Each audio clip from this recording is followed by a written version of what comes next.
it so.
তো current অবস্থা দেখতেই পাচ্ছ, হাতে ছাতা নিয়ে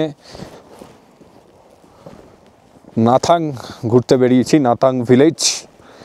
আমাদের হোমস্টেটা এই জাস্ট পেছনের দিকেই আছে। আর এই অ্যারাউন্ড লাইক 1 আওয়ার অ্যারাউন্ড হয়েছে আমরা সুলুক থেকে এখানে এসেছি। যখন এসেছিলাম তখন তো বৃষ্টি পড়ছিল না, বাট এখন কারেন্টলি বৃষ্টি পড়ছে। অ্যান্ড আমরা বেরিয়ে পড়েছি একটু নাথাকে স্ট্রিট ফটোগ্রাফি করতে। তো যাই হোক, এমনিতে আমাদের যে হোমস্টেটা রয়েছে সেই হোমস্টের যে রুমগুলো সেগুলো খুব ভালো, মানে রুম থেকে মোটামুটি ভালোই ভিউ দেখা যায়। হ্যাঁ, মানে নাথাংয়ের যে যে এগুলো রয়েছে, আমাদের যে হোমস্টের যে হ্যাঁ মানে জানলা থেকে ভিউটা খুব সুন্দর। তো দূরে বৌদ্ধ মূর্তির সামনে একটা মনাস্ট্রি আছে। ওই মনাস্ট্রিটা একদম মানে ক্লিয়ারলি দেখা যায়। আর মনাস্ট্রির পাশে সুপা আছে, মনাস্ট্রি আছে, সবই দেখা যাচ্ছে আমাদের। হ্যাঁ, আর কিছু ইয়াক চড়ছে সেটাও দেখা যাচ্ছে। তো এটা কাট হবে অবশ্যই ব্লগ থেকে। তো যাই হোক, হাত ধরে রাখতে মানে গিম্বালটা ধরে রাখতেও হাতটা ধরে যাচ্ছে, এত অক্সিজেন কম এখানে। তো যাই হোক, আমরা এখন দেখি তোমাদেরকে এই নাথাংয়ের বিভিন্ন জায়গা আমরা তোমাদের দেখাবো আস্তে আস্তে ঘুরে ঘুরে। চলো।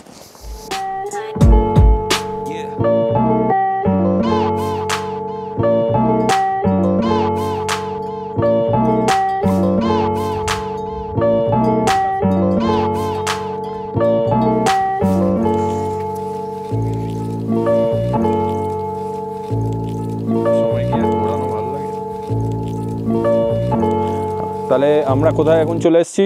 আমরা এসেছি ব্রিটিশ ওয়ার মেমোরিয়াল। তো আমরা তো কলকাতা থেকে বিলং করি। ব্রিটিশ ওয়ার মেমোরিয়াল আমাদের জন্য কি কোনো নতুন জিনিস? হ্যাঁ, অবশ্যই।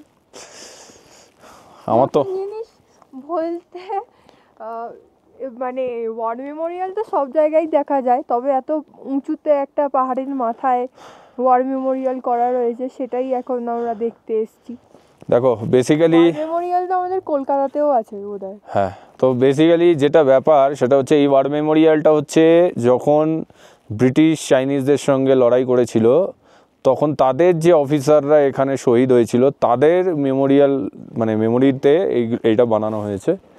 তো আমি তোমাদের দেখাই এখানে কারা কারা আছে, কীরকম কী ছিল, ডিটেলসটা এখানে সবই রয়েছে। তো দেখাই তোমাদের, দেখো।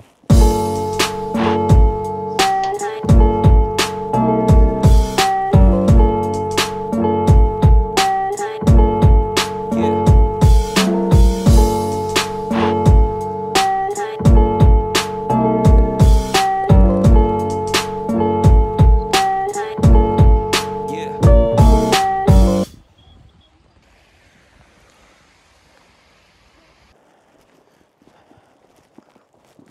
প্রতিবারের মতো আমি এবারেও তোমাদেরকে আবার একটা মোনাস্ট্রি দেখাবো।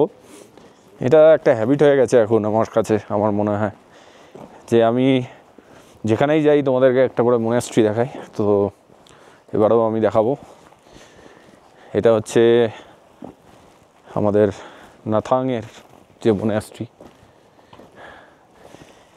কিছু দূর থেকে ভিডিও রয়েছে, আই গেস তোমাদের দেখিয়েছি ব্লগে কাট সিনসে। তো ওটাই আমরা সামনে থেকে দেখবো এবারে। আমাদের হোমস্টে থেকে এগুলো সবই দেখা যায়।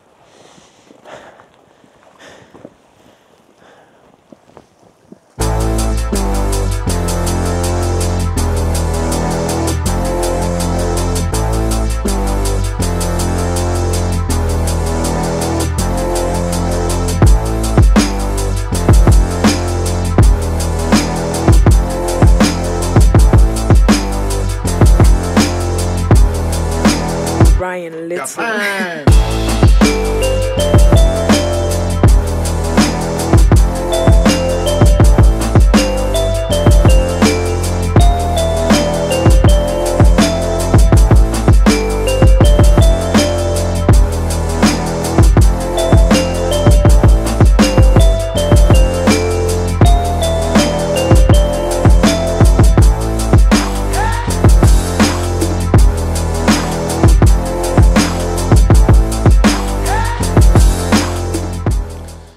তো আমরা এখন অনেকটা হাঁটতে হাঁটতে চলে এলাম এই ছোট্ট একটা ওই দলাই লামার যে মন্দির তার একটা ছোট্ট মডেলের এখানে নাথাংয়ে এটা বানানো হয়েছে। তো পেছনেই তোমরা দেখতে পাচ্ছ, ওর সামনে দাঁড়িয়েই আমি এই ব্লগটা বানাচ্ছি। দূর থেকে দেখে মনে হচ্ছিল এটা কোনো বড় কিছু, কিন্তু এখন কাছে এসে মনে হচ্ছে অন্য কিছু। এর ঠিক সামনেই আছে ওই যে বৌদ্ধ যে মন্দিরটা, তো সেইখানে আমি খানিকক্ষণ আগে ছিলাম। তো তোমাদের ওটা দেখিয়েছি, আর ঠিক তারপরেই হচ্ছে এটা। এবারে আমরা যাব আর একটা দিকে। পুরো চারিদিক এরকম হয়ে যাচ্ছে, জানি না কতক্ষণ, মানে আমি নিচে গিয়ে আমার কিছু ছবি তোলারও ইচ্ছা আছে, জানি না আদৌ তোলা সম্ভব হবে কিনা।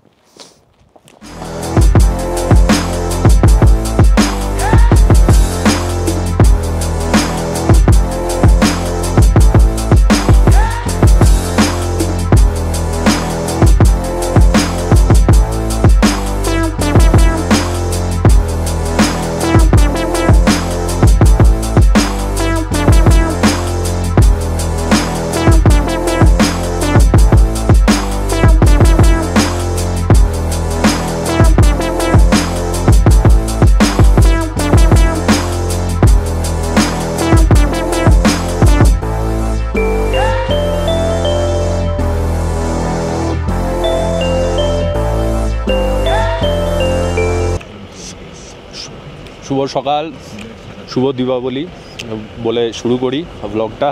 আর আমরা এই সকালবেলা নাথাং থেকে বেরিয়ে পড়লাম। এখন আমরা যাব হচ্ছে ওল্ড বাবা মন্দির। যারা আমরা গ্যাংটকে মানে গ্যাংটক থেকে নাথুলা পাস যাই তারা অলরেডি একটা বাবা মন্দির দেখে যায়, ওটা হচ্ছে নতুনটা। আর আমরা যখন জুলুক সাইড থেকে আসি তো এইটা আগে পড়ে ওল্ড বাবা মন্দির, তারপরে আসে হচ্ছে কুপুপ লেক। তো এইগুলো আজকে আমাদের লিস্টে রয়েছে, দেখব। অসম্ভব ফগি একটা ওয়েদার, মানে চারিদিকে মেঘ ফেঘে ভর্তি।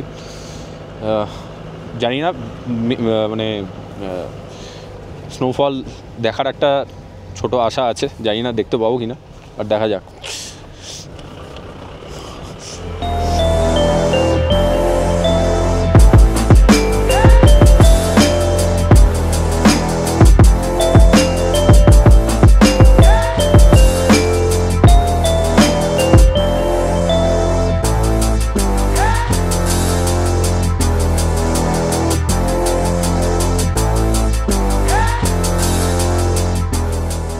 এরপর আমরা চলে এলাম বাবাজির বাংকারে। বাবাজি বলতে আমরা বাবা হরভজন সিং এর কথা বলছি, যিনি অনারারি ক্যাপ্টেন ছিলেন।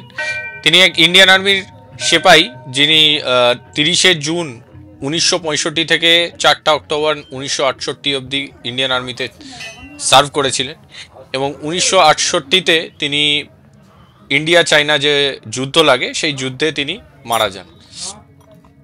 তো তার নাম এই কারণে, কেননা তিনি মারা যাওয়ার পরেও, মার্টার হওয়ার পরেও তিনি হেল্প করেন ইন্ডিয়ান আর্মিকে। ইন্ডিয়ান আর্মি সোলজারদের বলে দেয় যে এনিমিরা কি প্ল্যান করছে, এইটা তাদের ড্রিমে এসে তিনি বলে দেন।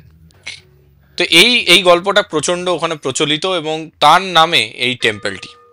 এখানে আমরা দেখতে পাচ্ছি ওনার বাংকার, উনি যেখানে থাকতেন এই যুদ্ধের সময়, তার জামা কাপড়, জুতো, তার সিট, ডায়েরি, প্রচুর কিছু, এবং ভেতরে ইভেন একটা মন্দিরও আছে।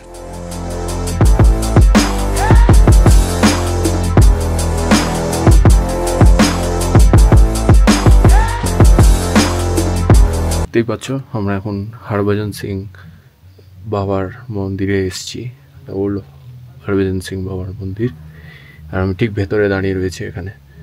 তো বেশি কিছু বলবো না, এর বিস্তারিত তথ্য আমি তোমাদের বলেই দেবো ভিডিওতে, তো তোমরা কিন্তু এটা আসতে ভুলো না।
তো আমরা এখন এসে গেছি কুপুপ লেক আর এলিফ্যান্ট লেক।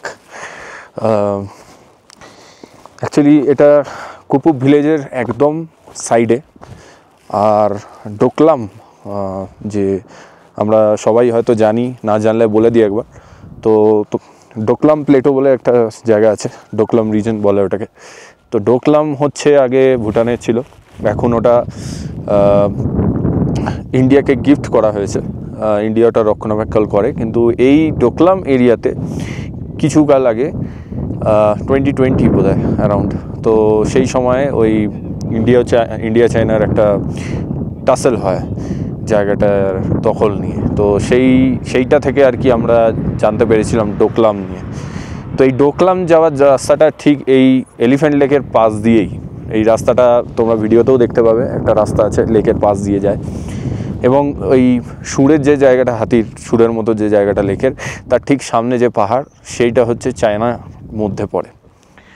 তো এই হচ্ছে মানে এখানে আমাদের যে গাড়ি যেটা করে আমরা এলাম, আমাদের এখানে নামিয়ে দিল। আমরা অনেকক্ষণ ধরে এখানে ছবি তুললাম, টাইম ল্যাপস করলাম। খুব এবারের মানে জার্নিটা খুব ট্রিকি ছিল, কেননা কিছুক্ষণের মধ্যেই মেঘ ঢেকে যাচ্ছে, ছবি তোলা যাচ্ছে না। তো এখন আমি আরও একটা শট পেয়েছি, দেখি এটা তোলা যায় কিনা এখান থেকে।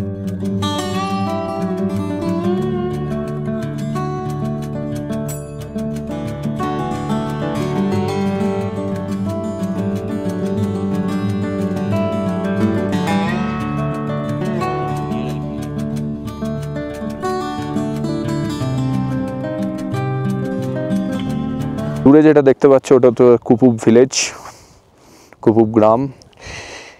এটা হচ্ছে কুপুব লেক, আর এই হচ্ছে এলিফ্যান্ট লেক। এলিফ্যান্ট লেকের পাশ দিয়ে রাস্তা ডোকলাম রিজনে যাওয়ার জন্যে। আর সামনে ছোট্ট করে পাহাড় একটু একটু দেখা যাচ্ছে, ওটা হচ্ছে চায়না। তো এই হচ্ছে এখানে দৃশ্য। তো তোমাদের যদি আমার কন্টেন্ট ভালো লেগে থাকে অবশ্যই please like, comment and subscribe to roaming boots. এরকমই আমি পাহাড়ের বিভিন্ন জায়গা আমি তোমাদের সামনে তুলে ধরি। আর অবশ্যই কমেন্ট করো, তাহলে কমেন্ট করলে জানতে পারবো আর কি আর সবথেকে বড় কথা যে কি করে আরও ইমপ্রুভ করা যায়, তো সেই জায়গাগুলো জানা যায়। অবশ্যই কমেন্ট করো, কোন জায়গাগুলো ভালো লাগলো আমাকে অবশ্যই জানিও। তো এই বলে আমি এইখানটা আপাতত শেষ করছি, এখানে আর কিছু নেই আপাতত। এবারে দেখা যাক আমাদের ড্রাইভার নেক্সট কোথায় আমাদের নিয়ে যায় দেখার জন্যে সাইট সিং। তো লেটস সি। এরপরে আমরা কুপুব থেকে সোজা চলে এলাম রামকৃষ্ণ পরমহংসদেবের ধ্যান করার এক জায়গাতে। এটা নাথাংয়ে অবস্থিত 13,000 ফিটে, এবং বলা হয় এটা 1883-তে রামকৃষ্ণ পরমহংসদেব এখানে আসেন এবং এই গুহাতেই তিনি ধ্যান করেন। রামকৃষ্ণ পরমহংসদেবের ধ্যানস্থল দেখার পর আমরা আবার নিচে নামতে থাকলাম, এবং সেই জিগজ্যাগ রাস্তা ধরে আমরা নিচে নামতে থাকলাম, এবং আলটিমেটলি আমরা গিয়ে পৌঁছালাম ফাদামচেনে।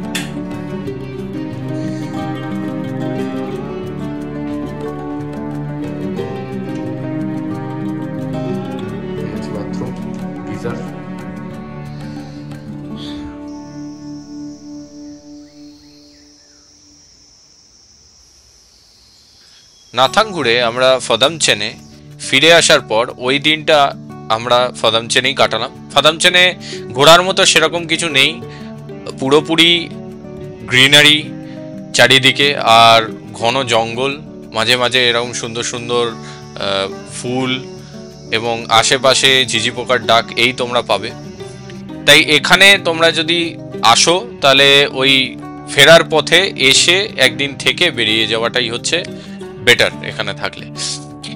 আর এই বলে আমরা এই ব্লগ সিরিজটা এখানে শেষ করছি, কিন্তু এখনো তোমরা কিন্তু ভেবো না যে আমাদের সব শেষ হয়ে গেছে, কারণ আমাদের এখনো আরেকটা জিনিস দেখানোর আছে তোমাদের।